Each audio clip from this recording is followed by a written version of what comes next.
Bonjour à tous, bienvenue sur la chaîne, ou rebonjour pour ceux qui ont vu la première vidéo de OSS 117. Donc voilà, on va se faire OSS 117 Rio ne répond plus. Alors le deuxième volet de la saga OSS 117. Changer le monde, quelle drôle d'idée. Il est très bien comme ça le monde, pourquoi le changer? Alors, qu'est-ce qu'on a? 12 ans après le Caire, OSS 117 est de retour pour une nouvelle mission à Rio. Plus de bikinis, plus de pièges, plus de crocodiles.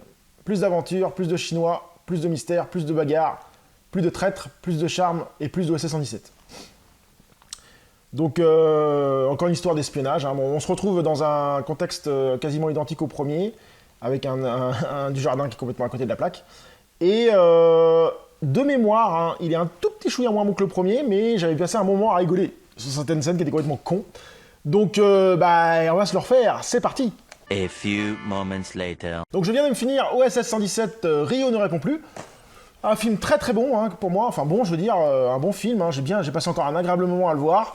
Je le trouve un tout petit chouïa moins bon comme je disais que le premier, bien que l'humour est omniprésent aussi dans celui-là, hein, comment il s'appelle, Jean Dujardin joue très très bien le rôle de OSS 117. Les blagues sont vraiment excellentes. Hein. Bon, il y en a certaines qui tombent à l'eau, mais la plupart elles font mouche pour moi en tout cas, pour mon humour. Et j'ai trouvé ça excellent, hein. Il y a des trucs vraiment complètement cons. Et non, j'ai encore passé un très bon moment à le voir, hein, il dure pas avec culotte, 1h30 je crois.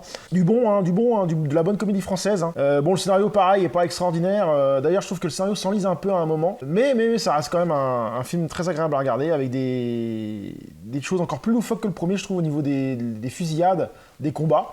C'est un peu plus poussé encore dans la connerie. Et au final, on se retrouve avec un OSS 117 qui vaut le détour. Et je sais pas si c'était réalisé par le même réalisateur. Si, Michel Hazanavicius.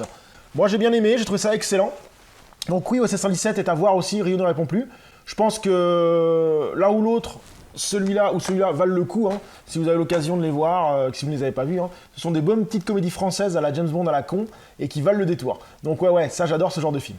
Donc sur ce, je vous dis à très bientôt sur la chaîne. Maintenant, je vais m'enchaîner sur le 3 OSS 117 numéro 3. Par contre, c'est plus du tout le même réalisateur, c'est Nicolas Bedos qui a fait le film. Je connais pas ce réalisateur, enfin je le connais de nom, mais j'ai pas vu de film, je crois. Enfin, je sais pas. De toute façon, on va voir ça tout de suite. Donc sur ce, je vous dis à plus tard. Salut!